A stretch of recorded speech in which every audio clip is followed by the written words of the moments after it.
Howdy, y'all. The following is a clip from Objectively Subjective's channel where we do a show called On Our Last Nerve. Catch it every Friday at 8 p.m. Central Time and make sure you subscribe to Objectively Subjective and also the panelists #Heathen and Faithless Southerner. I hope you enjoy. Don't you laugh at me.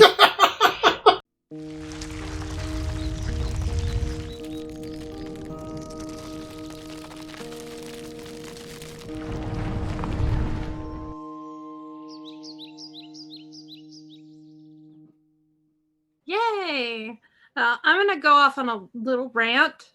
For the past couple of years that I've been in the so-called atheist community, I've noticed some things that really bother me. From the time that I joined like Facebook groups and I was called, well, let's just say it rhymes with punt, for daring to proclaim that I'm a feminist.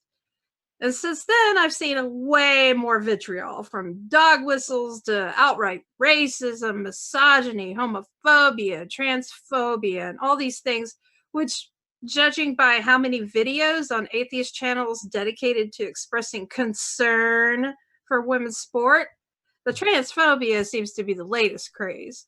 Now, there's also Islamophobia, which of course I've discussed before, and just outright hatred for the religious. Now, before you come at me with the I hate religion, but not the religious, consider the Christian adage, hate the sin and not the sinner. Tell me you buy it from them before you utter the same to justify how you approach religious people. I've seen atheists not only name call the religious with ableist rhetoric, but boastfully claim that they themselves are superior in intellect, rationality, and perhaps most laughably, morality.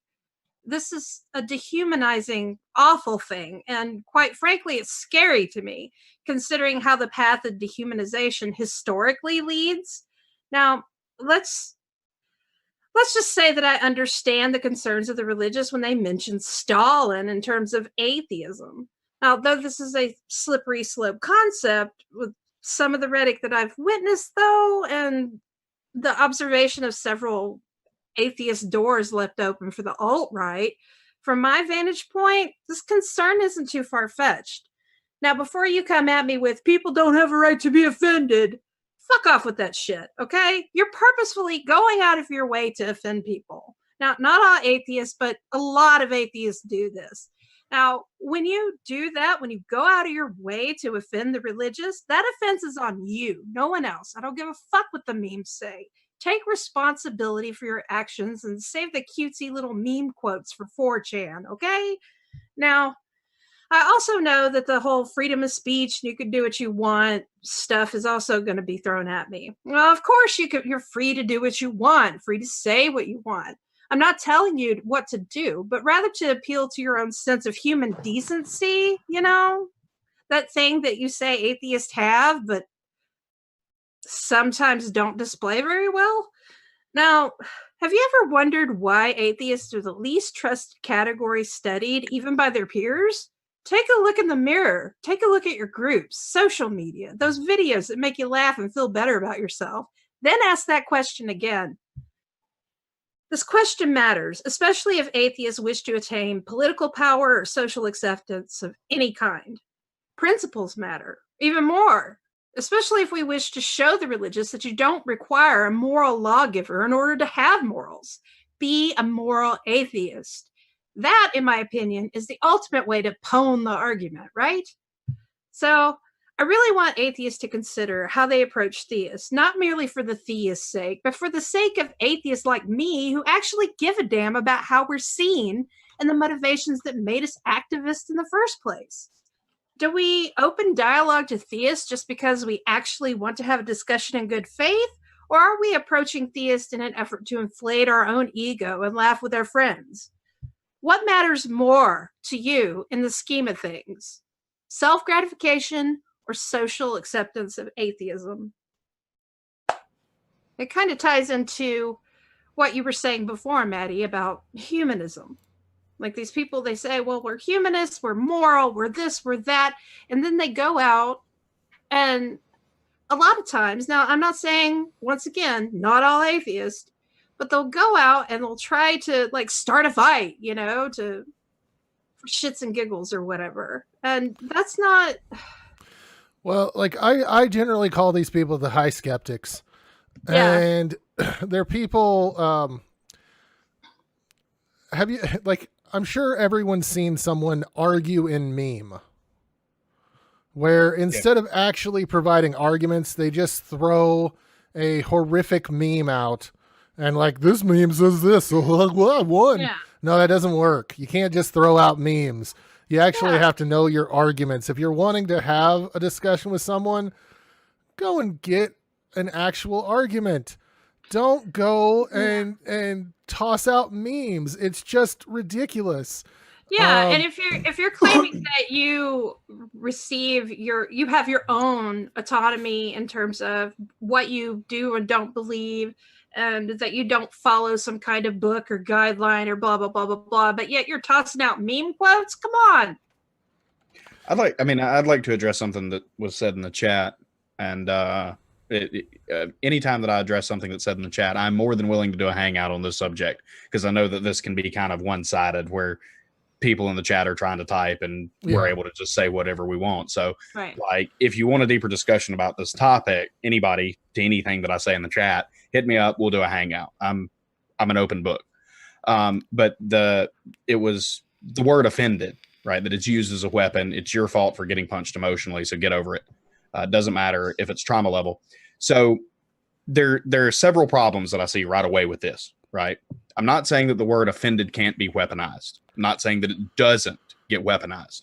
But the notion, right, that it's your fault for getting punched emotionally, I'm not going to get into any details, but I had a very, very emotionally abusive childhood with figures in my life. Now, luckily, it wasn't very physically abusive, but the emotional scars that I carry are much deeper than the physical ones.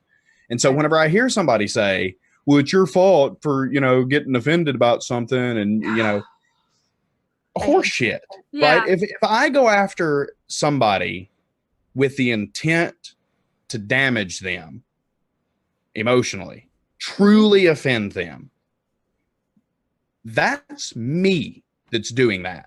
That's not them. This is the same victim blaming that we see in like rape and shit. Well, she shouldn't have been wearing that dress. Yep. And yes, I agree. Somebody with thicker skin may not have been harmed the way that I was, or, things like that. Like there, maybe so, but that does not change the fact that it is the abuser and the one who is causing offense has agency in the offense, right? We can recognize that things may be different for different people, but guess what? People are different, and people respond to emotional trauma differently. Right. And so if your soul, and this I believe, and correct me if I'm wrong, but if your sole intent is to go around there and trigger all the snowflakes, then you're just a shitbag. Yeah. Yep. And I don't care if I offended you with that, because again, I'm willing to own that. Like, this blows my mind. And that's not to say that these words don't get misused. Same thing with Islamophobia, right? These things can be weaponized. These things can be used for ill purposes, but at least try to understand the context in which we're attempting to use them and the meaning that we're trying to convey by this. Right. And let me say, okay, so I take slight offense to something that you said, in terms of thicker skin, because the people that I know that have been emotionally abused have some of the thickest skins of anyone that I know. Just the fact that they're able to get up and go outside in the day after the abuse that they've gone through, that shows the type of person that they are. They're much stronger than someone that's out there that can just throw an insult. So like, I always hear people say, oh, you just got to get a thicker skin if you want to be on social media. No, fuck that. It goes both ways. You don't have to be a dick. And if you know that you're saying something that is going to trigger people, and by trigger people, I mean actually trigger them, If you're going to go on social media and make a rape joke or something along those lines, and people come at you because they're offended, that's on you. That's completely on you. Great. It totally is. And just in case I wasn't clear with my point here, I'm not saying that people should have thicker skin or anything like that. The point that I was trying to get across is even if somebody does have thicker skin, you're still a shitbag for doing that. Right. Yeah, the way that people interpret trauma varies, but just because it doesn't bother some people doesn't mean that other people can then just not be bothered by it. Yeah, exactly. and I totally got your point there. I just wanted to expound on it a little bit. So when I said I took offense, I was just kind of going with what we were talking about. I'm offended that you were offended. I do want to point out one thing in terms of like abuse and things like that. When I was a kid, I was horribly physically, emotionally abused. Okay. What I can say now is the bruises and the welts and the stuff like that. I mean, I still have some scars, but yeah. And people don't realize that the emotional abuse, it sticks with you just like it is happening right then. Yeah, it because does. Our minds cannot, in the first second that something happens, our minds cannot differentiate between something that's happened in the past and something that's happening right now. Right. So if someone has been triggered, they're going through that exact same situation right then when they're being triggered as they did when they were a child. I mentioned in a video that I made a while back that a lot of times smells can have a triggering effect. And I know that Hashtag mentioned in her stream last night that smells can have a triggering effect. It's not something that you can help most of the time. Oh, no. So like just getting that certain scent can hit you and send you into a panic as if that situation that happened in your past is happening right now. It's still a new world because we're all online. Everything is getting more interconnected. This is still a new world and we're still working things out. But we need to carry on our decency that we would treat our friends and coworkers and relatives with in real life with the people that we interact with online. Yeah. And it's kind of like the other day I saw someone post on Twitter that, you know, all theists are delusional and out of their minds and have mental illness or some kind of shit. And I was like, is that what you think of my friends and my family? Because they're theists. Do you think that they're mentally ill and delusional and awful just because of this one thing? Like, you haven't even met these people and you're making general statements. And it ended up being a good conversation. You know, they were just being hyperbolic or whatever. But it was still like, really? You know, and I don't give a fuck what anyone says. Words do hurt. And sometimes they hurt worse than being beaten up. Right. Sometimes I would rather take a punch than be triggered by a memory. I still have issues. I mean, I've been together with my boyfriend for 11 years now, over 11 years. And still to this day, if he gets upset, my stomach drops, it hits the floor, and I gear up.